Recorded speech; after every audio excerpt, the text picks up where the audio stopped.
નમસ્કાર નમસ્કાર નમસ્કાર નમસ્કાર વહાલા વિદ્યાર્થી મિત્રો, ટોપર બેચમાં આપનું હાર્દિક હાર્દિક સ્વાગત છે. કેમ છો? મજામાં? Voice clear? ઓકે, સરસ, વેરી ગુડ. ચાલો તો વિદ્યાર્થી મિત્રો, સરસ મજાનું ચેપ્ટર ચાલી રહ્યું છે અને આ ચેપ્ટર માંથી તમને ખબર છે ને 5 ગુણના પ્રશ્નો પૂછાય છે. કયા કયા ચેપ્ટર માંથી? ત્રીજું, પાંચમું, છઠ્ઠું અને 11મું. તો ત્રીજું, પાંચમું, છઠ્ઠું અને 11મું આટલા ચેપ્ટર માંથી બાળકો 3 ગુણના 5 ગુણના મોસ્ટ આઈએમપી પ્રશ્નો પૂછાય છે. એમાં આ ચેપ્ટર એકદમ ઈઝી, સમજવામાં સરળ, વળી પાછું પ્રેક્ટિકલ ચેપ્ટર.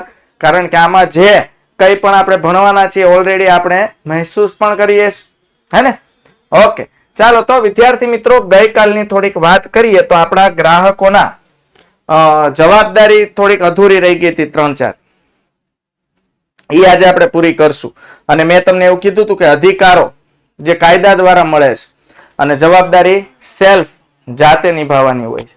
એટલે ગઈકાલનો જો આપણો ટોપિકની આપણે વાત કરીએ તો ગઈકાલે આપણો ટોપિક હતો ગ્રાહકોના અધિકારો. અને એમાં મેં તમને ખાસ કીધું હતું, ખાસ લખીને આપે કે ગ્રાહક સુરક્ષા ધારો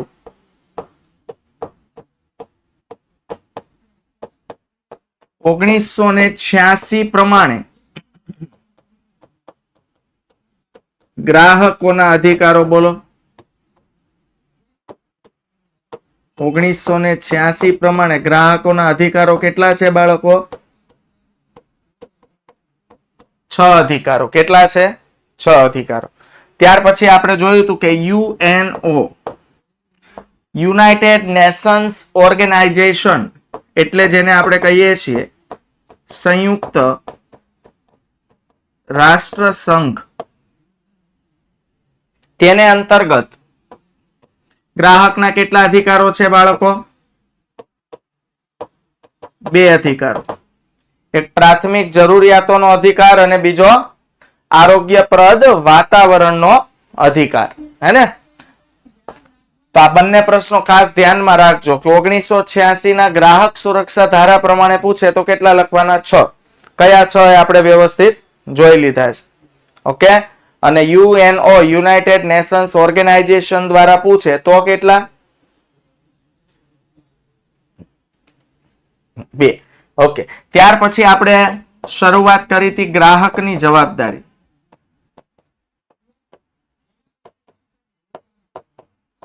જો, અને જવાબદારી સેલ્ફ એટલે જાતે નિભાવવાની હોય. મેં તમને કીધું એમ, આપણે હંમેશા છે ને સરકાર પર ડિપેન્ડન્ટ રહીએ છીએ, એટલે આપણા દેશનો વિકાસ જેવો થવો જોઈએ ને એવો થતો નથી. આપણે એવું ધારીને બેસીએ છીએ કે દેશને ચોખ્ખો રાખવાની જવાબદારી સરકારની છે, શહેર હોય તો મ્યુનિસિપાલિટીની છે, પણ એ ખોટું છે. દેશને, તમારા શહેરને, તમારા ગામને, તમારા નગરને, તમારી સોસાયટીને સ્વચ્છ રાખવાની જવાબદારી આપણી પોતાની છે. સેલ્ફ રિસ્પોન્સિબિલિટીઝ છે ને? તો એવી રીતે બાળકો ઘણીવાર આપણે એમ થાય કે ભાઈ છેતરાઈ જઈએ તો એમાં શું કોઈ સરકારનો વાંક છે? 90% કેસમાં નહીં. 90% કેસમાં છેતરાઈએ છીએ, એમાં વાંક ગ્રાહકનો પોતાનો છે. મેં કીધું એમ, હલકી ગુણવત્તાવાળી વસ્તુનો આગ્રહ રાખે છે તો એ છેતરાશે, એમાં શંકાને કોઈ સ્થાન નથી. છે લોભામણી જાહેરાતોમાં આકર્ષાઈ જાય છે તો એ છેતરાશે, એમાં શંકાને કોઈ સ્થાન નથી. ઓકે, ચાલો તો જવાબદારીમાં આપણે વાત કરી હતી. હવે આગળ જે જવાબદારીઓ બાકી છે, ને આજે બાળકો ગ્રાહક સુરક્ષા અંતર્ગત તકરાર નિવારણ સંસ્થાઓ વિશે આપણે ચર્ચા કરવાના છીએ. એટલે એક પ્રકારની એમ કહેવાય ને કે ગ્રાહક સુરક્ષાની કોર્ટ, ગ્રાહક સુરક્ષાની એક અદાલત, જેના વિશે આપણે વાત કરવાના છીએ. ઓકે, તો આજે આપણે વાત કરવાના છીએ ગ્રાહક સુરક્ષા તકરાર નિવારણ. નિવારણ એટલે સોલ્યુશન, સમાધાન. ગ્રાહકો સાથે કોઈ પણ રીતે છેતરપિંડી થઈ હોય અને એનો દાવો જો માંડવામાં આવ્યો હોય તો એના માટેનું નિવારણ કઈ રીતે લાવવામાં આવે છે. જુઓ, આ પેલા પૂરું કરીએ ને આપણે જવાબદારીઓ. બિલ માટેનો આગ્રહ જોઈ લો. હવે આમાં મેં ગઈકાલે જ કીધું હતું, તમે બસમાં બેસો છો, ટ્રેનમાં મુસાફરી કરો છો તો સામેથી જઈને તમારે બિલ લેવાનું છે. સમજ પડી? કંડક્ટર આપવાની ના પાડે છે તેમ છતાં તમારે બિલ માંગવાનું છે. એવી જ રીતે તમે કોઈ શોપિંગ મોલમાં જાઓ છો, કોઈ દુકાનમાં જાઓ છો, તો ત્યાં પણ બિલ મેળવવાનો આગ્રહ રાખવો. અને એમાંય બાળકો, જાગૃત નાગરિક તરીકે હવે જો તમે કોઈ પણ ધંધાકીય એકમમાં જાઓ અને એની બહાર બોર્ડ મારેલું હોય અને એમાં જીએસટી નંબર જો લખેલો હોય, સમજાય છે?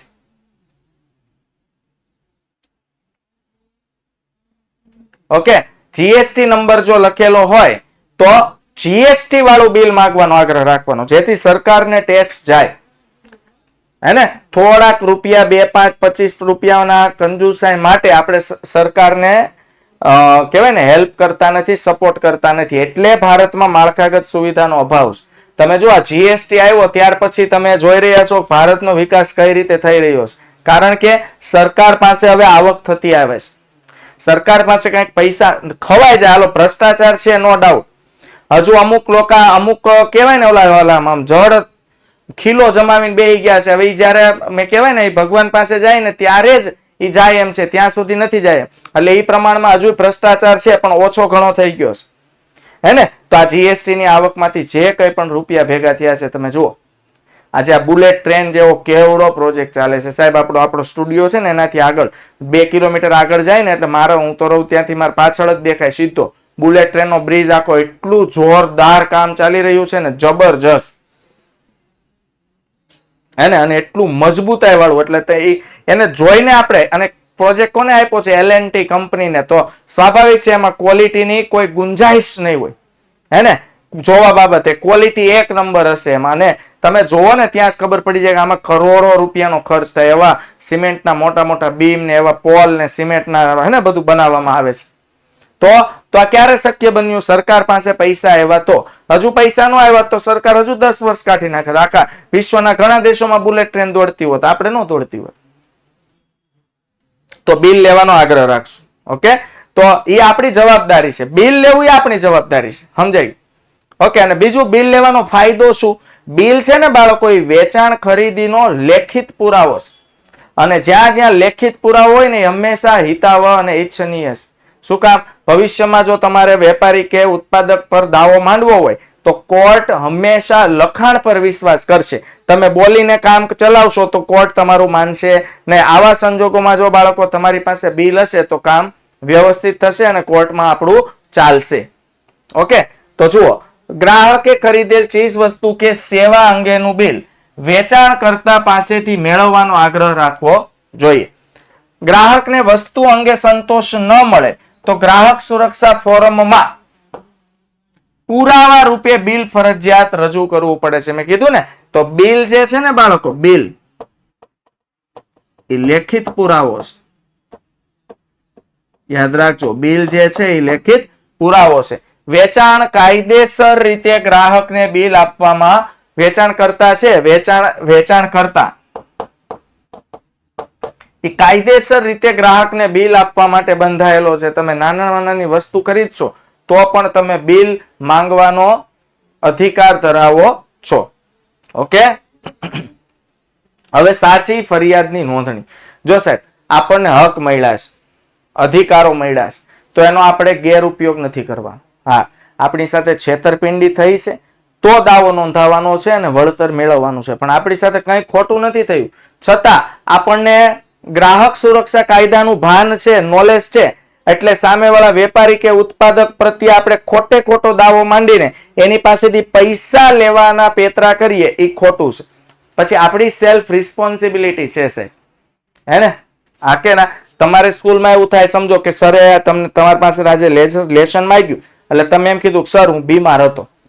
ઓકે, હવે તમે બીમાર હતા એટલે સરે કીધું કાંઈ વાંધો નહીં, કાલ બતાવજો. હવે સમજો સરે એવું કીધું કાલે બતાવજે, પણ કાલે સર માંગતા ભૂલી ગયા. તો હવે તમારી જવાબદારી બને છે કે આવતીકાલે તમે સામે સર પાસે જઈને એમ કહો કે આલ્યો સર, હું બીમાર હતો એટલે કાલે મારાથી લેસન નહોતું થયું પણ આજે હું કરીને. આ રિસ્પોન્સિબિલિટીની વાત થાય છે. તો સાચી ફરિયાદમાં એવું થાય. ઘણીવાર શું થાય છે, મેં ગઈકાલે કીધું ખોટા વીમો પકવવા માટે, તો આવી રીતે ઉત્પાદક કે વેચાણ કરતા આપણને સારી જ વસ્તુ આપી છે પણ આપણી પાસે થોડું કઈ નોલેજ હોય એટલે આપણે શું કરીએ, ગ્રાહક સુરક્ષા ફોરમમાં આપણે એનો દાવો માંડી દઈએ, કેસ કરી દઈએ અને એની પાસેથી વળતર લેવા માટેની અપેક્ષાઓ રાખીએ. ખોટી અપેક્ષા ન હોવી જોઈએ. આ તમારી સાથે સાચે જ છેતરપિંડી થઈ છે તો સરકારે એમ કહે છે તો તમે કેસ કરો છો, મતલબ તમે હિંમત વાળા વ્યક્તિ છો, હે ને? તો કેટલીક વાર નાની બાબતો કે રકમ અંગે ગ્રાહકો વેચાણ કરતા સામે ફરિયાદ કરતા નથી. આવું બને. જો ગ્રાહક શું કરે, સાહેબ આપણે ફરિયાદ નથી કરતા ને એટલે સામેવાળા વ્યક્તિને પ્રોત્સાહન મળે. જો કોઈ પણ ઉત્પાદક કે વેપારી હલકી ગુણવત્તા વાળી વસ્તુ વેચે છે, ચાલો મારી પાસે હલકી ગુણવત્તા વાળી વસ્તુ આવી પણ હું ફરિયાદ નથી કરતો, મને એમ થાય કે હવે એકવાર લીધી છે બીજી વાર આપણે નહીં લઈએ, એવું કરીને આપણે છોડી દઈએ છીએ. એવું નથી વિચારતા કે હું છેતરાયો, જો હવે હું કોઈ પગલું નહીં ઉઠાવું તો આમાંથી ઘણા બધા બીજા નિર્દોષ વ્યક્તિઓ પણ છેતરાશે છે. એટલે ઘણી વખત નાની બાબત કે ઓછી રકમની વસ્તુ હોય ને એટલે આપણે ફરિયાદ નથી કરતા. તેથી વેચાણ કરતા ગ્રાહકોના શોષણની પ્રવૃત્તિ ચાલુ રાખે છે. ઉલટાનું વેચાણ કરતાને તો પ્રોત્સાહન મળે છે. એને એમ થાય છે કે આપણે ક્યાં કોઈ કઈ કહે છે, હાલો વેચો હલકી ગુણવત્તા વાળી વસ્તુ છે. હા, ગ્રાહકે મળેલા અધિકારોનો ઉપયોગ કરીને ફરિયાદ કરવી જોઈએ છે. બાળકો નાનામાં નાની રકમ હોય, જો ખોટું એ ખોટું કહેવાય. 5 રૂપિયાનું હોય 50 રૂપિયા, મેં તમને પહેલા દિવસે એવું કીધું હતું, યાદ રાખજો. પહેલા જ દિવસે મેં તમને કીધું હતું કે ઘણી વખત એવું થાય કે આપણે ફરિયાદ કરવા જતા ને એટલે આપણા ભાઈબંધ દોસ્તાર મિત્રો સગા સંબંધી આપણે એમ કે એલા હું યાર 50 રૂપિયામાં રોષ હોય, 50 રૂપિયામાં તો આવા કેસ કબાડા કરીશ, કેથી બારો આવીશ. તો ત્યારે આપણે એમ કેવું પડે કે ભાઈ પૈસા 50 રૂપિયાના નથી, પૈસા સાચું અને ખોટાનું છે. આજે 50 રૂપિયામાં હું છેતરાયો, આવા સાંજ સુધીમાં 1000 લોકો છેતરાતા હશે. આઈડિયા આવી ગયો? એટલે આપણને જે અધિકાર મળ્યો છે એ અધિકારોનો આપણે શું કરવો જોઈએ? ઉપયોગ કરવો જોઈએ. જોકે ગ્રાહક કાયદાનો ગેરલાભ ઉઠાવીને પોતાને થયેલા નુકસાન અંગે મોટી રકમના વળતરની ફરિયાદ નોંધાવી તે પણ યોગ્ય નથી. ઘણા આવું પણ કરે છે. ચાલો, ગ્રાહક સુરક્ષાનો કાયદો ગ્રાહકોના તરફેણમાં છે. ઓકે, તો કેટલીક વખત ખોટી ફરિયાદ કરે અને નુકસાન થયું હોય 500 નું અને દાવો નાખે 5000. તો આવું પણ કરવું જોઈએ ને. આ બધી આપણી સેલ્ફ રિસ્પોન્સિબિલિટી છે. આવું આપણે જાતે સમજવાનું છે. આવી પોતાની જાતની જવાબદારી છે. પછી ગ્રાહકવાદનો ફેલાવ. જો ગ્રાહકવાદનો ફેલાવો એટલે ગ્રાહકો વચ્ચે સંગઠન થવું જોઈએ, ગ્રાહકો વચ્ચે એકતા થવી જોઈએ. કોઈ ગ્રાહક છેતરાતો હોય તો એ ગ્રાહકો વચ્ચે યુનિટી થવી જોઈએ. બાળકો,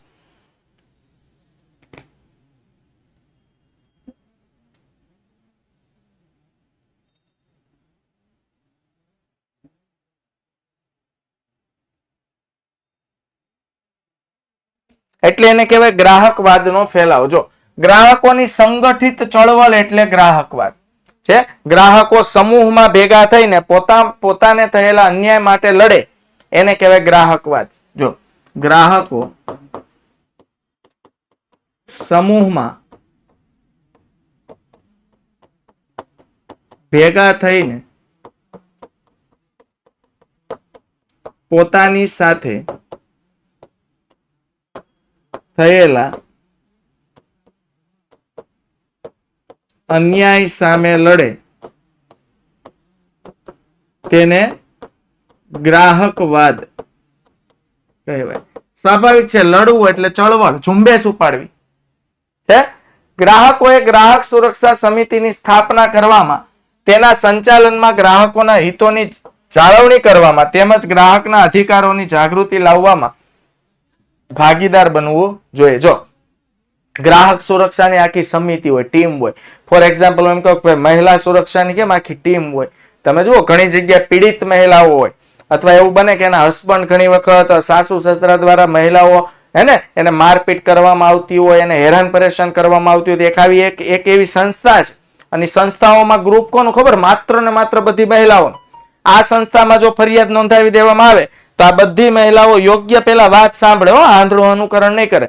ઘણી વાર એવું થાય વાક વહુ ન હોય ને ટીપાઈ જાય સાસુ સસરા, હે ને? તો આ હેલ્પલાઇન નંબર પર કોલ કરો એટલે આખી ટીમ આવે.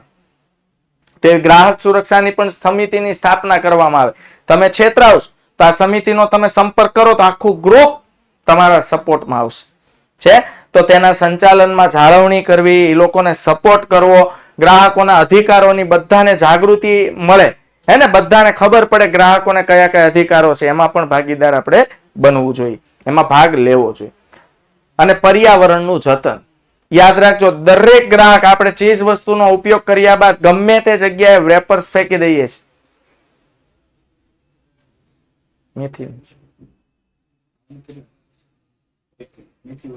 એક નહીં, એક પેકેટ. હા, ઓકે. તો પર્યાવરણનું જતન. દરેક ગ્રાહકે ચીજ વસ્તુ કે સેવાનો ઉપયોગ કર્યા બાદ ગમે ત્યાં ફેંકીને ગંદકી ફેલાવવી જોઈએ નહીં. સ્વાભાવિક છે, એ મસ્ત બસમાં બેઠા હોય, વેફરનું પેકેટ ખોલ્યું, ખાધું, ફેંકી દીધું. આવું નહીં કરવાનું બાળકો. એક તો હાઈવે ઉપર કોઈ સાફ સફાઈ પણ નથી થતી હોતી, હે ને? એ બેસ્ટ ખિસ્સામાં મૂકી દો, કોઈ પણ આપણી પાસે પ્લાસ્ટિકની બેગ હોય તો એમાં મૂકી દો. જ્યાં ડસ્ટબિન આવશે ત્યાં આપણે એને થ્રો કરશું. આ રિસ્ક. હવે જો આ બધું શીખવવાનું ન હોય, આપણામાં હોવું જોઈએ, હે ને? દરેક ગ્રાહકની પ્રાથમિક જવાબદારી બને છે કે ચીજ વસ્તુઓનો ઉપયોગ કર્યા બાદ તેના કચરાનો યોગ્ય નિકાલ કરે અને પર્યાવરણનું જતન કરવામાં હેલ્પફુલ બને. અને બાળકો, નીતિમત્તા વિરુદ્ધની પ્રવૃત્તિઓમાં જોડાવું નહીં. જો ઘણી જગ્યાએ અનીતિના કાર્યો ચાલતા હોય, જેમ કે કાળા બજાર, ભ્રષ્ટાચાર, સંગ્રહખોરી, આવી પ્રવૃત્તિઓમાં ક્યારે આપણે ખુદ જોડાવું જોઈએ ને. જો કાળા બજાર, ભ્રષ્ટાચાર, સંગ્રહખોરીમાં આપણને 5 પૈસાનો ફાયદો થતો હોય તો આપણે એમાં લલચાઈ જઈએ અને ત્યાંથી વસ્તુ ખરીદવાના પ્રયત્નો કરીએ, પણ એ ધંધો કરવાનો નહીં. આઈડિયા આવ્યો? તો ગ્રાહકે ચીજ વસ્તુઓની ખરીદીમાં કાયદા પાલનનો આગ્રહ રાખવો જોઈએ. કાળા બજાર કરતા હોય, ભ્રષ્ટાચાર કરતા હોય, સંગ્રહખોરી કરતા હોય, આવી પ્રવૃત્તિ જ્યાં થતી હોય ત્યાંથી વસ્તુ ખરીદવી જોઈએ નહીં અને તેનો સંપૂર્ણ જાહેર વિરોધ કરવો જોઈએ, હે ને? અને આવી પ્રવૃત્તિઓમાં બિલકુલ જોડાવું જોઈએ નહીં. ઉલટાની આવી જે પ્રવૃત્તિઓ છે, આવી પ્રવૃત્તિઓનો જાહેરમાં વિરોધ કરવો જોઈએ.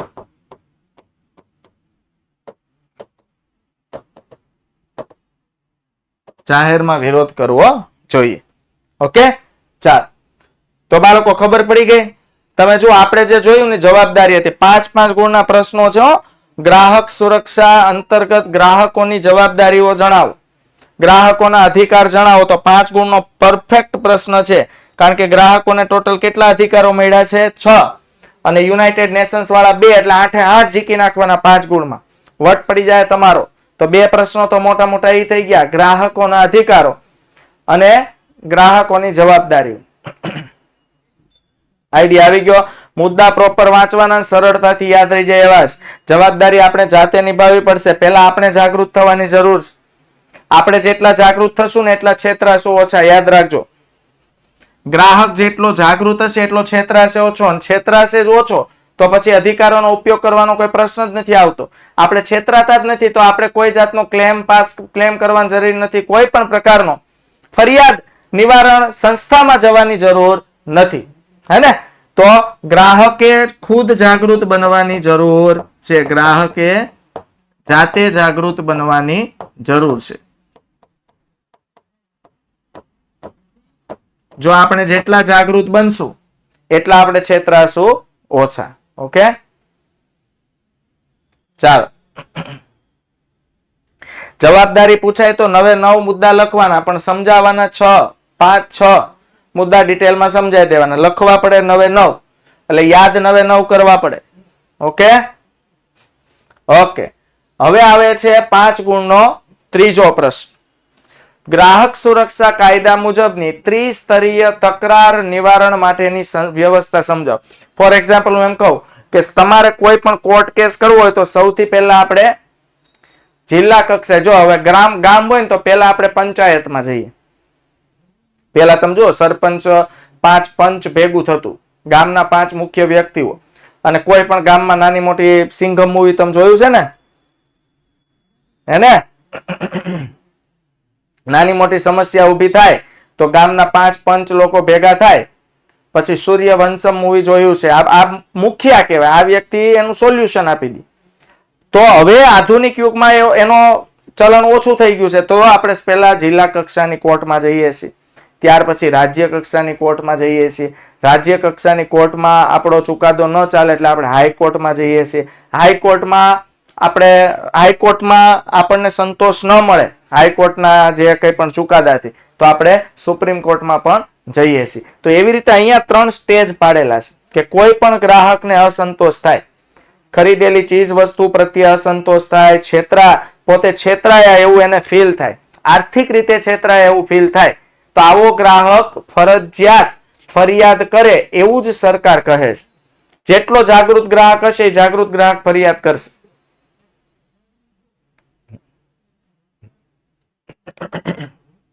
સમજ પડે છે? અને ફરિયાદ કરશે તો ફરિયાદ કરવાના 3 સ્ટેજ છે, એટલે એને ત્રિસ્તરીય કીધું છે. હે ને? કયા કયા 3 એના વિશે આજે આપણે ચર્ચા કરશું. આ 5 ગુણનો પ્રશ્ન છે. 3 ગુણમાં પૂછાય છે. ઓકે, તો ગ્રાહકને પોતે ખરીદેલ ચીજ વસ્તુ કે સેવા અંગે અસંતોષ હોય તો તે અંગેની ફરિયાદ યોગ્ય તકરાર નિવારણ સંસ્થામાં કરી શકે છે. કોઈ પણ ચીજ વસ્તુ ખરીદી હોય ને ચીજ વસ્તુ કે સેવા ખરીદી બદલ એને જો અસંતોષ હોય તો એ અસંતોષ બદલ અંગેની ફરિયાદ યોગ્ય તકરાર નિવારણ સંસ્થામાં કરી શકે છે. નાનામાં નાની વસ્તુ કે નાનામાં નાની રકમ માટે પણ ફરિયાદ કરી શકે. હમણાં આપણે ઈ જ પોઈન્ટ જોયો બેન હિરલ. શું પોઈન્ટ જોયો બેટા? કે ગ્રાહક નાની રકમની વસ્તુ હોય ને એટલે ફરિયાદ નથી કરતો, પણ ફરિયાદ કરવાની ટેવ પાડવી જોઈએ. આપણે નાની રકમ હોય ને એટલે ફરિયાદ નથી કરતા. આપણે એમ થાય 50, 100, 500 રૂપિયામાં હું હવે કેસ કરવો, અથવા 5,000 જેવી આપણને ઘણીવાર નાની રકમ લાગતી હોય. આપણે એમ થાય કે આવી નાની રકમમાં શું કેસ કરવો, પણ એ કેસ નથી કરતા એટલે એ ઉત્પાદકો કે વેપારીઓને પ્રોત્સાહન મળે છે, અને તમારા જેવા બીજા 10 લોકોને છેતરે છે. એટલે નાનામાં નાની રકમ હોય તો પણ તમે ફરિયાદ કરી શકો છો. ઓકે, ચાલો. જો આવી ફરિયાદ ગ્રાહક પોતે જાતે એટલે સેલ્ફ, મારે જો ફરિયાદ કરવી હોય તો હું પોતે જઈને, અથવા રજિસ્ટર ગ્રાહક મંડળ, મેં કીધું તો ગ્રાહકોનું એસોસિએશન હોય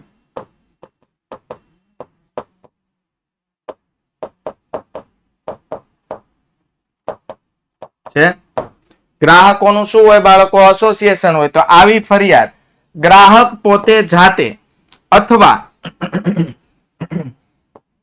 રજિસ્ટર ગ્રાહક મંડળ હે ને ના દ્વારા પણ કરાવી શકે છે.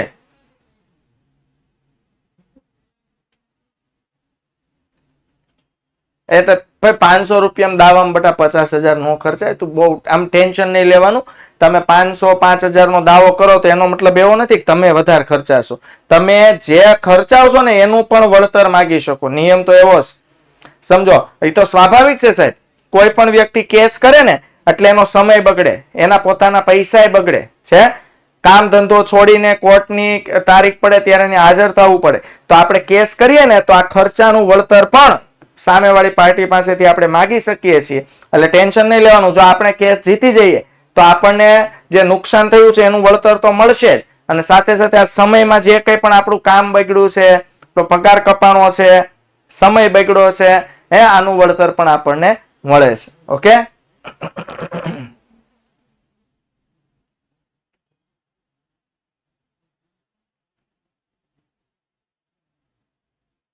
બસ ચાલો હવે અહીંયા જુઓ. તો આવી ફરિયાદ ગ્રાહક જાતે કરે અથવા તો ગ્રાહક એસોસિએશન હોય એટલે ગ્રાહકોનું મંડળ હોય, રજિસ્ટર મંડળ, આ મંડળ દ્વારા પણ કેસ કરી શકે છે. જો ભાઈ રાજ્ય કેન્દ્ર સરકાર ગ્રાહક વતી એક કે તેથી વધુ ગ્રાહકો કે જેઓ એક સમાન હિત ધરાવતા હોય મૃત્યુ પામેલાના કાયદાકીય વારસદારો અથવા પ્રતિનિધિ કરી શકે. જો કેસ કોણ કોણ કરી શકે? ઘણી વખત ગ્રાહક વતી રજિસ્ટર ગ્રાહક મંડળ કેસ કરી શકે, અથવા રાજ્ય સરકાર, કેન્દ્ર સરકાર અથવા ગ્રાહક વતી એક કે તેથી વધુ ગ્રાહકો કે જેઓ સમાન હિત ધરાવતા હોય છે. હું છેતરાયો, એ સેમ કેસમાં મારો મિત્ર પણ છેતરાયો છે, એ સેમ કેસમાં બીજા 5 વ્યક્તિ પણ છેતરાયા છે, તો અમે બધા સમાન બાબતોથી છેતરાયા છીએ. તો સમાન હિતથી છેતરાયેલા હોય. ઓકે, પછી મૃત્યુ પામેલાના કાયદાકીય વારસદારો. જો ઘણી વખત કોઈ વ્યક્તિ છેતરાયો અને એ છેતરાયેલો વ્યક્તિ મૃત્યુ પામ્યો તો એના કાયદાકીય વારસદારો અથવા એના પ્રતિનિધિઓ પણ તકરાર નિવારણમાં જઈને પોતાની ફરિયાદ રજીસ્ટર કરી શકે છે. ઓકે,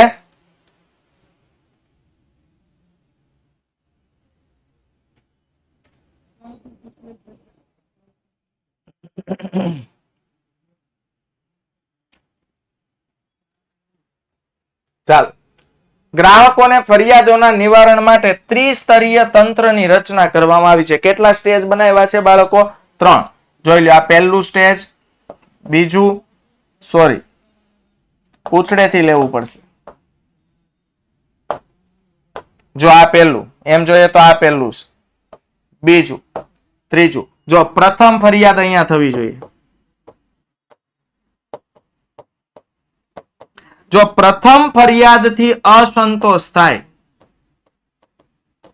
આમાં કેસનો ચુકાદો આવી જાય પણ એ ચુકાદાથી તમે સંતુષ્ટ નથી, તો તમે રાજ્ય કક્ષાએ જઈને દ્વિતીય એટલે ફરીથી બીજી ફરિયાદ કરી શકો છો. સમજો રાજ્ય કક્ષાએ ચુકાદો આવ્યો અને તમે પાછા કેસ હારી ગયા અને તમને એને ચુકાદાથી સંતોષ નથી, તો તમે તમારા ડોક્યુમેન્ટ લઈને રાષ્ટ્રીય આયોગમાં એટલે ત્રીજી ફરિયાદ કરી શકો છો. અહીંયા ચુકાદો આવે ને તમને સંતોષ નથી, તો ફાઇલ ને બધું હકેલીને ઘરે વહી જવાનું. તો એમ સમજવાનું આપણો જ કઈક વાક હતો.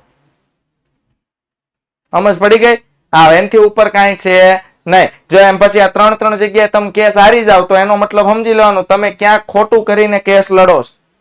હા, બાકી જો તમારી પાસે બધા પ્રૂફ પોઈન્ટ સાચો કેસ લડતા હો તો તમારું ફરિયાદનું નિવારણ જિલ્લા કક્ષાએ જ આવી જાય. હા, એવું બને કે તમે છેતરાયા છો 50,000 થી ને જિલ્લા કક્ષાએ વળતર પ્રાપ્ત થયું તમને 30,000, તો તમે સંતુષ્ટ નથી, તમે રાજ્ય કક્ષાએ જાઓ અને રાજ્ય કક્ષા તમને 40,000 અપાવે તોય તમે સંતુષ્ટ નથી અને તમારી પાસે બધા બિલ છે 50,000 ના નુકસાનના અને તમે અહીંયા ગયા તો રાષ્ટ્રીય કક્ષાએ તમને 50,000 નું વળતર પૂરું પાડી દીધું. આઈડિયા આવી ગયો? તો આવું શક્ય છે, હે ને? બાકી તમે ખોટો કેસ લડતા હો, પ્રથમ ફરિયાદ કરો જિલ્લા કક્ષાએ કેસ હારી જાઓ, બીજી ફરિયાદ કરો રાજકીય કક્ષાએ કેસ હારી જાઓ, ત્રીજી ફરિયાદમાં કેસ હારી જાઓ તો રિક્ષા કરીને પછી ઘરે આવતું રહેવાનું. ક્લિયર થયો? હા, ચાલો. તો આવી ત્રિસ્તરીય રાખવાનો મુખ્ય હેતુ ગ્રાહકોની તકરાર અને ઝડપથી તેમજ ઓછા ખર્ચે એની સમસ્યાનું શું લાવવું?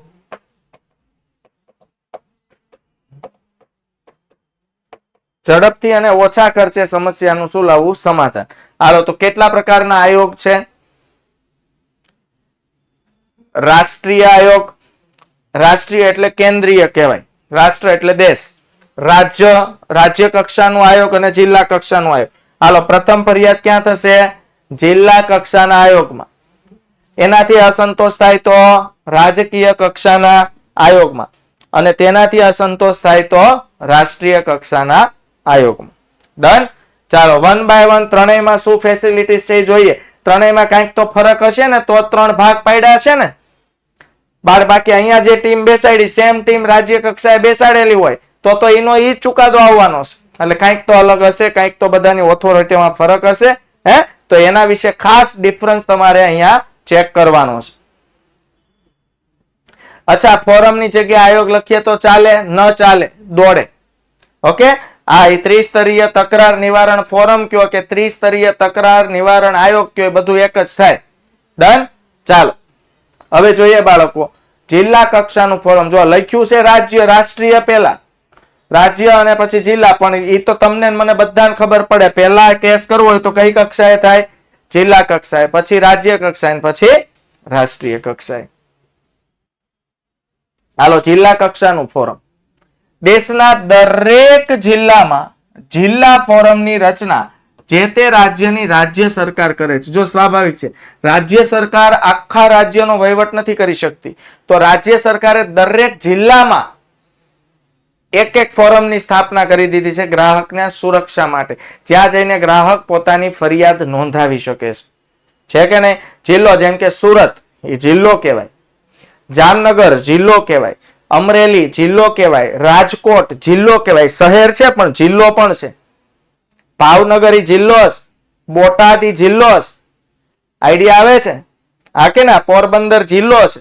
તો આ દરેક જિલ્લામાં જેમ કે સુરતમાં છેતરાયો હોય તો એને પછી અમરેલી કે રાજકોટ જવાની જરૂર નથી, સુરતના જિલ્લા કક્ષાના આયોગમાં જઈને ફરિયાદ લખાઈ દેવાની છે. ડન થયું? કેટલા વિદ્યાર્થી મિત્રો જોડાયા છે? હા, ચાલો, જેમની નિમણૂક રાજ્ય સરકાર દ્વારા કરવામાં આવે છે, જેમાં પ્રમુખ તરીકે ન્યાયતંત્ર એટલે શું ખબર? અદાલતની અનુભવી વ્યક્તિ. જો ભાઈ અદાલતમાં વર્ષોથી જુદા જુદા કોર્ટમાં જે વ્યક્તિ કેસ લડતા હોય અથવા જુદા જુદા કોર્ટમાં જે વ્યક્તિ જજ તરીકે કામ કરતા હોય, હે ને, આવા અનુભવી વ્યક્તિની તેમાં નિમણૂક કરવામાં આવે છે. અચ્છા, તો આ નિમણૂક કોણ કરે છે? રાજ્ય સરકાર. હલો, જિલ્લા કક્ષાના આયોગમાં પ્રમુખની નિમણૂક કોણ કરે છે? રાજ્ય સરકાર. 1 માર્ક્સમાં પ્રશ્ન પૂછાય બાળકો. જિલ્લા કક્ષાના આયોગમાં પ્રમુખની નિમણૂક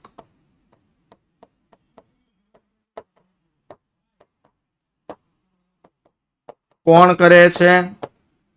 રાજ્ય સરકાર. શું કરે ખબર? દરેક જિલ્લામાં એક સારો અનુભવી, હે ને, ન્યાયતંત્ર અદાલતના સારા એવા અનુભવી મેચ્યોર જજ હોય ને એની નિમણૂક કરે છે.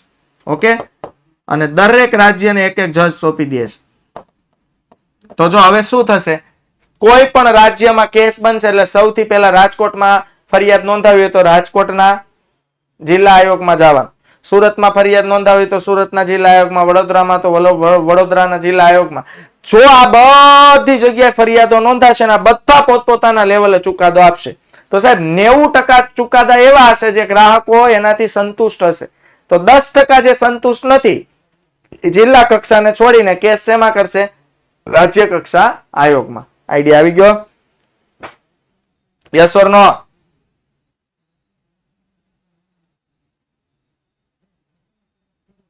ઓકે, જો મોસ્ટ આઈએમપી 2 પ્રશ્નો અહીંથી શરૂ થાય છે કે જિલ્લા કક્ષામાં ઓછામાં ઓછી એક મહિલા તો હોવી જ જોઈએ. ઓકે, તો નિયમ યાદ રાખજો. જિલ્લા કક્ષામાં જોઈ લો મહિલા નારી શક્તિને કેટલું મહત્વ આપે છે સરકાર. ઓછામાં ઓછી એક મહિલા, એક સ્ત્રી હોવી જોઈએ. બીજું, જો બાળકો ફરિયાદ 20 લાખ રૂપિયા સુધીની હોય તો જિલ્લા કક્ષાએ જવાનું. 20 લાખથી વધુનું નુકસાન થયું હોય 30, 35, 40 લાખનું તો રાજ્ય કક્ષાએ વહી જવાનું. Okay, yes. તો ઓછામાં ઓછી એક મહિલા તો હોવી જ જોઈએ. અને બીજું, 20 લાખ રૂપિયા સુધીનું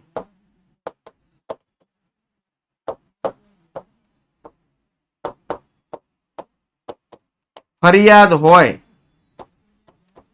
તો જ જિલ્લા કક્ષા ફોરમમાં તેની ફરિયાદ નોંધાશે. અચ્છા, તો એમ થાય કે તો સાહેબ 20 લાખ થી વધુ હોય તો ફરિયાદ તો એની નોંધાય પણ રાજ્ય કક્ષાએ. આવાના જેવું છે સાહેબ. અમુક ડોક્ટર પાસે જાવ, જેમ કે તમને સમજો કે થઈ ગયો છે ડેન્ગ્યુ અને આપણે જઈએ ફેમિલી ડોક્ટર પાસે તો સ્વાભાવિક છે એ જિલ્લા કક્ષાનું ફોરમ છે તો એ મોટો કેસ હેન્ડલ કરી શકશે ને, એટલે તમને સીધા કહેશે કામ કરો તમે એમડી ડોક્ટર પાસે જતા રહ્યું. આઈડિયા આવ્યો? તો અહીંયા એ લોકોએ સ્ટેજ પાડી દીધા કે આની હોજરી 20 લાખ સુધીના જ કેસ હેન્ડલ કરવાની છે. આને 20 લાખ સુધીના કેસ આપો, એનાથી વધુ હોય તો આપણે રાજ્ય કક્ષામાં હેન્ડલ કરશું. હાલો, ડન થઈ ગયું? તો બોલો, જિલ્લા કક્ષાના ફોરમમાં બાળકો મેં કીધું ને ઓલું ગ્રાહક આ જે ફોરમ છે એમાં ન્યાયતંત્રની અનુભવી વ્યક્તિઓની નિમણૂક કરવામાં આવશે. ઓકે, હે ને, ન્યાયતંત્રમાં અનુભવી વ્યક્તિઓની બાળકો શું કરવામાં આવશે? નિમણૂક કરવામાં આવશે. અને આ અનુભવી વ્યક્તિઓમાં એક વ્યક્તિ ફરજિયાત કોણ હોવી જોઈએ? મહિલા. ઓકે, ચાલો. હા, સૌથી ઓછા કેસ રાષ્ટ્રીય કક્ષાએ હોય કારણ કે જિલ્લા કક્ષામાં 90% નિવારણ થાય, 10% રાજ્યમાં જાય અને રાજ્યમાં 10% 90 નું થઈ જાય, પછી 1, 2, 5 તૂટક ફૂટક વધે એ રાષ્ટ્રીય કક્ષાએ જાય. ચાલો, હાલો, આ ડન થઈ ગયું. તો એક માર્ક્સના બાળકો 2 પ્રશ્નો છે કે જિલ્લા કક્ષાના ફોરમમાં ઓછામાં ઓછી એક મહિલા પ્રતિનિધિ હોવી જોઈએ અને જિલ્લા કક્ષાના ફોરમમાં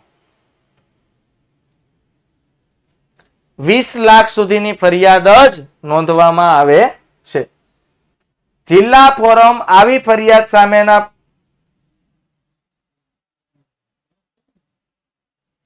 આ લાઈન ખોટી લખાય છે, પગારને નો આવે, પક્ષકારને આવે. ઓકે, તો જિલ્લા ફોરમ આવી ફરિયાદ સામેના પક્ષકારને મોકલે છે તેમજ બંને પક્ષકારોને સાંભળે છે. જો ભાઈ હું ગ્રાહક છું એમ સમજો, તો એઝ અ ગ્રાહક તરીકે મેં ફરિયાદ કરી. જો આવી રીતે કામ થશે. અહીંયા જો એક જ ગામમાં સમજી લ્યો 3 એ 3 ગ્રાહક, વચ્ચે આવશે જિલ્લા કક્ષા ફોરમ, આયોગ અથવા ફોરમ. ચાલો, તો મેં છે ને મારે નુકસાન થયું સમજો 18 લાખ, તો 18 લાખની નુકસાનીનો મેં દાવો અહીંયા નોંધાવ્યો. ડન થઈ ગયું. હવે આ પાર્ટી શું કરશે? મને છેતર્યો છે કોણે? ઉત્પાદકે. તો જે ઉત્પાદક પર મેં દાવો માંડ્યો છે, આ જિલ્લા કક્ષાનું ફોરમ સામેનો પક્ષકાર, એટલે સામેનો પક્ષકાર આ થયો. જો ભાઈ જિલ્લા કક્ષાએ તો બંનેની વાત સાંભળવી પડે. મેં એઝ અ કસ્ટમર, ગ્રાહક તરીકે મેં ફરિયાદ કરી છે, એટલે આંખ બંધ કરીને આને નોટિસ નહીં ઠપકારે, હાલે ભાઈ આના 19 લાખ રૂપિયા આપી દે, એમ ન હોય. મને પૂછશે કે ભાઈ શું થયું છે તમારી પાસે, એટલે હું મારી કથા કહીશ. ઉત્પાદકને પૂછશે કેમ ભાઈ આની સાથે આવું કર્યું, એટલે ઉત્પાદક એની કથા કહેશે. બંનેની કથા લેખિત દસ્તાવેજો વાંચીને સમજીને કોર્ટના જે અનુભવી નિષ્ણાંત વ્યક્તિઓ છે એક નિષ્કર્ષ પર આવશે અને ચુકાદો આપશે. ક્લિયર થયું? ઓકે, જો જરૂર જણાય તો જિલ્લા ફોરમ શું કરશે? ચીજ વસ્તુના નમૂના લઈને તેનું પરીક્ષણ પ્રયોગશાળામાં કરવા મોકલશે. જો હું તમને એમ કહું, આજે મેં સરસ મજાનું જોયું કે આપણે ઓલા સહજ સિંગ તેલ વાળા છે, 5 લીટર મોકલાવું મારા વાલા. એને એવું કીધું છે કે સિંગ તેલમાં ભેળસેળ પકડાય તો 1 કરોડનું ઇનામ.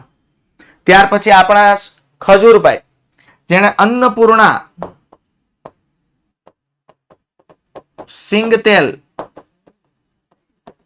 બનાવવાનું શરૂ કર્યું છે, અને એને એવું કીધું છે કે મારા સિંગ તેલમાં ભેળસેળ પકડાય તો 5 કરોડનું ઇનામ છે. તો હવે સમજો કે ભાઈ સહજ સિંગ તેલ વાળાનું સિંગ તેલ છે, એ સહજ સિંગ તેલ વાળા મનીષભાઈ તો પ્રોપર સારું A1 ગ્રેડ ક્વોલિટીનું સિંગ તેલ વેચતા હતા, પણ માર્કેટમાં છે ને એક ફેક્ટરી એવી હતી જેણે ડુપ્લિકેટ તેલ બનાવ્યું, મિશ્રણ વાળું, અને નામ ઝીકી દીધું કોણ? સહજ સિંગ તેલ. તો મનીષભાઈને તો ખબર નથી, અને એ તેલ સમજો હું લઈ આવ્યો, મને ખબર પડી આમાં તો ભેળસેળ છે, તો મેં જિલ્લા કક્ષાના ફોરમમાં ઝીકી દીધો, મનીષભાઈ પ્રત્યે કેસ નાખી દીધો. અને કોર્ટને મેં કીધું તમે ચેક કરાવો, મનીષભાઈ આમાં કરોડનું ઇનામે મોકલું છે, ભેળસેળ સાબિત થાય એટલે 1 કરોડ તો પેલા ઈ લેવાના, અને ત્યાર પછી જે અલગ બાકીનું નીકળે એ અલગ. હાલો, તો જો જિલ્લા કક્ષાને જરૂર જણાય તો આ જે તેલ છે એ તેલના નમૂના ક્યાં મોકલશે? પ્રયોગશાળા. ઓકે, તેના અહેવાલને આધારે ફરિયાદોનું નિવારણ કરવામાં આવશે, અને લેબોરેટરીમાં બાળકો સેમ્પલ મોકલશે, અને લેબોરેટરીમાંથી જે અહેવાલ એટલે લેબોરેટરીમાંથી જે શું કહેવાય આપણે એને શું કહીએ છીએ? રિપોર્ટ. ક્યાં લખ્યો અહેવાલ? અહેવાલ એટલે લેબ રિપોર્ટ. તો લેબોરેટરીમાંથી જે લેબોરેટરીનો રિપોર્ટ આવશે એને આધારે આજે અહીં અનુભવી વ્યક્તિ બેઠા છે એ કંઈક સારો ડિસિઝન લેશે.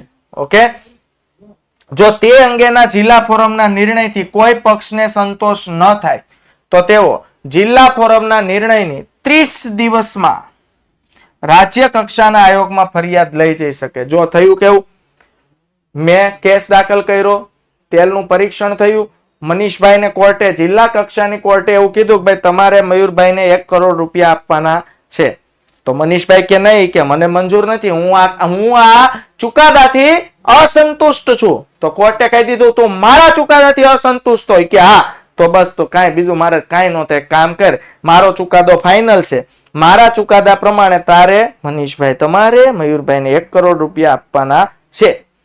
ડન. ઓકે, તો કે તમે સંતુષ્ટ નથી કે ના, તો કે તમે જાઓ જિલ્લા કક્ષામાંથી નીકળો અને રાજ્ય કક્ષામાં કેસ કરો, જાઓ. તો કેસ લંબાશે, મને કાંઈ વાંધો જ નથી, મારા તેલમાં તો ભેળસેળ આવી જ છે. પછી રાજ્ય કક્ષાએ જાય ને અને મનીષભાઈ પ્રોપર રજૂઆત કરશે, ત્યારે ખબર પડશે કે હારું માર્કેટમાં આવું કોઈક રેકેટ ચલાવે છે, ડુપ્લિકેટ એ પછી જે કરે તે આપણે કઈ છોડું પછી ક્રાઇમ પેટ્રોલની જેમ કેસ સોલ્વ નથી કરવાનો. હું ખાલી તમને સમજાવું છું. ઓકે, હા, આઈડિયા આવી ગયો. ઓકે, પણ નિયમ શું યાદ રાખવાનો? જો તમે કોઈ પણ પાર્ટી, જો અહીંયા લખ્યું છે, સમજો જિલ્લા કક્ષા વાળા મને એમ કે ભાઈ મયુરભાઈ તમે કેસ હારો છો, મનીષભાઈ ના તેલમાં કોઈ દી ખામી હોય જ નહીં. મેં કીધું એ તમારું ખોટું પડે સાહેબ. કે મારું ખોટું પડે? મેં કીધું હા ખોટું પડે. કે તો જાઓ સાહેબ મયુરભાઈ, તો તમે જાઓ જિલ્લા કક્ષામાં નીકળીને રાજ્ય કક્ષાએ કેસ કરો. એટલે બંને પક્ષને ચોઈસ છે. બંનેમાંથી જે પક્ષ અસંતુષ્ટ છે તે બંનેમાંથી કોઈ પણ પક્ષ કોઈ પણ જગ્યાએ જઈને ફરિયાદ કરી શકે છે. ડન થઈ છે વિદ્યાર્થી મિત્રો?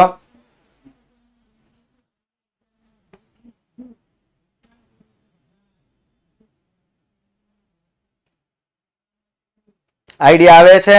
ઓકે, પણ યાદ રાખવાનું જિલ્લા કક્ષાના નિર્ણયથી તમે સંતુષ્ટ નથી તો જે દિવસે જિલ્લા કક્ષાનો નિર્ણય આવે એના 30 દિવસની અંદર ને અંદર રાજ્ય કક્ષામાં તમારે કેસ ફાઇલ કરવો પડે, નહીં તો તમારો કેસ રદબાતલ થઈ જશે.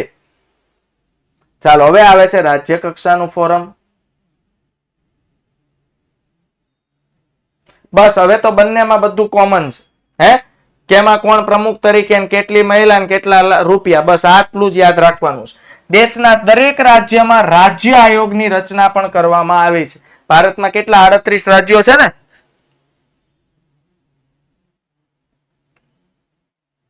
ઓગણત્રીસ. હા, ગુજરાતમાં જિલ્લા કેટલા છે?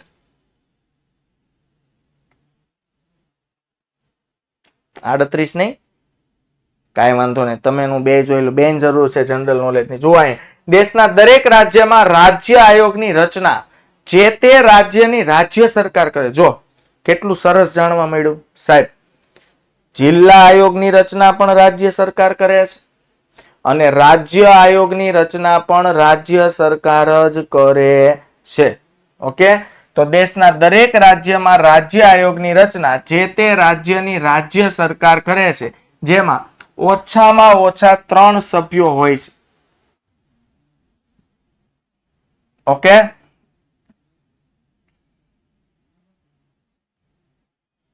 જેની નિમણૂક કોણ કરે છે? રાજ્ય સરકાર દ્વારા નિમણૂક કરવામાં આવે છે, જેમાં પ્રમુખ તરીકે ન્યાયતંત્રની અનુભવી વ્યક્તિની નિમણૂક થાય છે. તો યાદ રાખજો રાજ્ય કક્ષા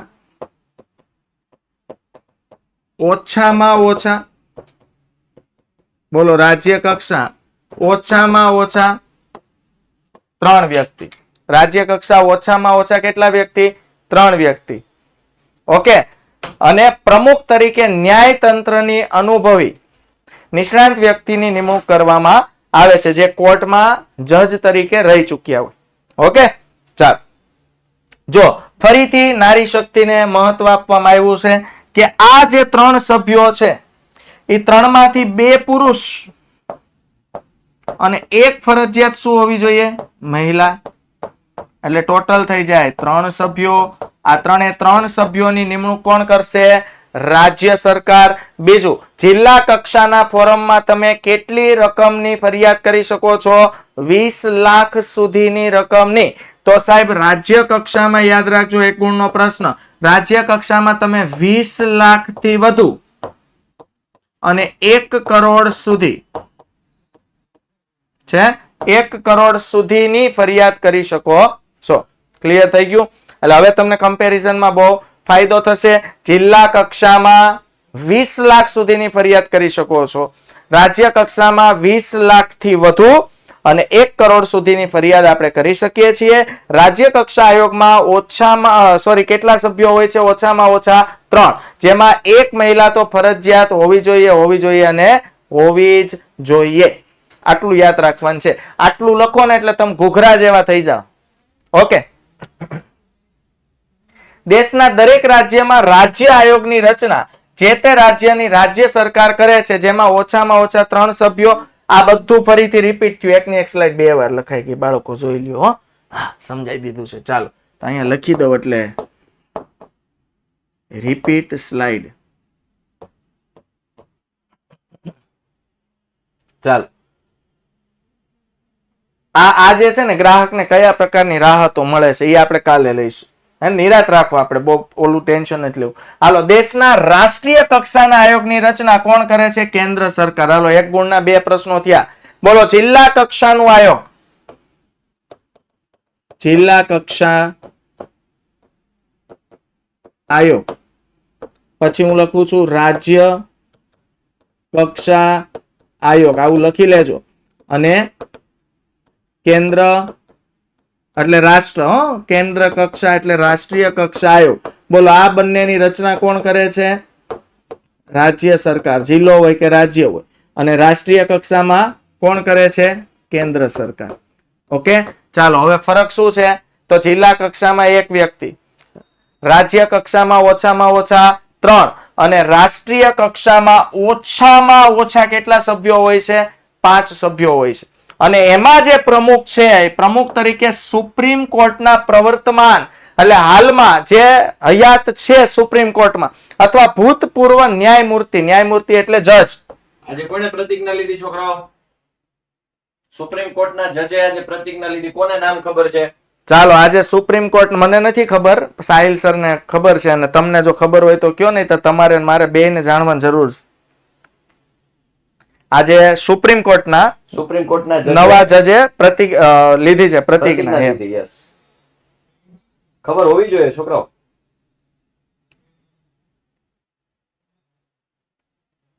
સાહિલ સર વાળા થાવ મારે. ખન્નાભાઈ, હા, લુણી સાગર થોડોક નજીક છે. ખન્નાભાઈ કોણ છે ખબર છે? ખન્ના સર છે અત્યારે નવા ખન્ના. અને ઈ કોણ હતું જયારે ઇમરજન્સી બહાર પાડી હતી ઇન્દિરા ગાંધી, ઈ સમયે એક જજ હતા, એને એનો વિરોધ કર્યો હતો કે ઇમરજન્સી ન હોવી જોઈએ. એના ભત્રીજા થયા. બરોબર. અને બહુ મારફાડો, આ જે વ્યક્તિ આવે ને બહુ મારફાડ વ્યક્તિ. સરસ, ચાલો, સારા એવા વ્યક્તિની જરૂર હતી ને એવા જ વ્યક્તિની નિમણૂક થઈ છે. સરસ, હે ને? તો બાળકો, રાષ્ટ્રીય કક્ષાનું જે ફોરમ છે એમાં ઓછામાં ઓછા 5 વ્યક્તિ. પ્રમુખ તરીકે રાષ્ટ્રીય કક્ષાનું ફોરમ છે સાહેબ, એમાં પ્રમુખ તરીકે વર્તમાનના સુપ્રીમ કોર્ટના જજ અથવા રિટાયર્ડ, ભૂતપૂર્વ એટલે રિટાયર્ડ, હે ને? ઓછામાં ઓછા 1 સભ્ય મહિલા તો અહીંયા પણ હોવી જરૂરી છે. અને આ આયોગમાં બાળકો 1 કરોડથી વધુ 1 કરોડથી વધુ કિંમતના વળતરની જ ફરિયાદ રાષ્ટ્રીય કક્ષાના આયોગમાં થાય છે. ચાલો, તો યાદ રહી ગયું. 0 થી 20 જિલ્લા કક્ષા, 20 લાખથી વધુ 1 કરોડથી ઓછું રાજ્ય કક્ષા, અને 1 કરોડથી વધુ કેન્દ્ર સરકાર. રાષ્ટ્રીય આયોગ આવી ફરિયાદ સામેના પક્ષને મોકલે. ચાલો, સામેના પક્ષને કેમ મોકલે ખબર પડી? બંને પક્ષને સાંભળે. જરૂર જણાય તો રાષ્ટ્રીય આયોગ ચીજ વસ્તુના નમૂના લઈને લેબોરેટરીમાં પરીક્ષણ કરાવીને અહેવાલ તૈયાર કરે છે અને આ અહેવાલને આધારે પ્રોપર ચુકાદો આપે છે. અને તે અંગેના રાષ્ટ્રીય આયોગના નિર્ણયથી કોઈ પણ પક્ષને અસંતોષ થાય તો તે સુપ્રીમ કોર્ટમાં પુનઃ વિચારણા માટે ફરિયાદ કરી. તો પણ જુઓ, તો પણ સરકાર કઈ હદે હેલ્પ કરે છે. એલા રાષ્ટ્રીય કક્ષાના ફોરમમાં પણ જો તમને અસંતોષ થાય તો છેલ્લે તમે સુપ્રીમ કોર્ટમાં પણ ફરિયાદ કરી શકો છો. ઓકે, તો આજે આપણે અહીંયા રાખીએ બાળકો. ત્રિસ્તરીય તકરાર નિવારણ સંસ્થા 5 ગુણના પ્રશ્નો છે. ફરીથી મળીશું નેક્સ્ટ લેક્ચરમાં. ત્યાં સુધી આવજો. Bye bye, take care. Shiv, જય હિન્દ, ભારત માતા કી જય.